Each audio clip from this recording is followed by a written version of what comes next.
চুচুড়ায় শুরু হয়ে গেছে এবছরের শ্রাবণী মেলা। এর মধ্যেই তাই একদিন চলে গেছিলাম মেলা ঘুরতে। মাত্র 10 টাকা এন্ট্রি ফি, টিকিট কেটে ভেতরে ঢুকলাম। তবে সামনে থেকে এটা মেলা কম, দুর্গাপুজোর প্যান্ডেল বেশি লাগছিল। পাশে নর্মাল রাস্তাও আছে, তাই তোমাদের যাদের সিঁড়ি দিয়ে উঠতে প্রবলেম হয় নর্মাল রাস্তা ইউজ করেও কিন্তু মেলার ভেতরে ঢুকতে পারো। চুচুড়ার কোনো মেলা এরকম কোনো জিনিসের আগে আমি অন্তত দেখিনি। পুরোটাই করা হয়েছিল একটা প্লেনের আদলে। প্লেনের ভেতরের অংশটাও করা হয়েছিল, যে পোর্শনটায় পুরোটাই এয়ার কন্ডিশনিং এর ব্যবস্থা ছিল।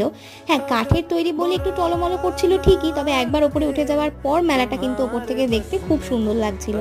বাকি তোমরা মেলায় যা যা কিছু স্টল এক্সপেক্ট করো সেই সমস্ত কিছুই ওখানে পাবে প্রচুর খাবার অপশনস। মেলাটা এবার বেশ বড়ই হয়েছে। খাবারের মধ্যে পাও ভাজিটা অবশ্যই ট্রাই করো, ওটা বেশ ভালো ছিল খেতে। মোমো আমার অতটা ভালো লাগেনি, আর আমরা খেয়েছিলাম ভেটকি বাটারফ্রাই, যেটাও ভালোই ছিল। মেলা চলবে 28শে অগস্ট পর্যন্ত, তাই যারা চুচুড়ার কাছাকাছি থাকো তারা হাতে একটু সময় থাকলে টুক করে কিন্তু ঘুরে আসতেই পারো চিনসুরা এয়ারলাইন্সের থ্রু শ্রাবণী মেলায়।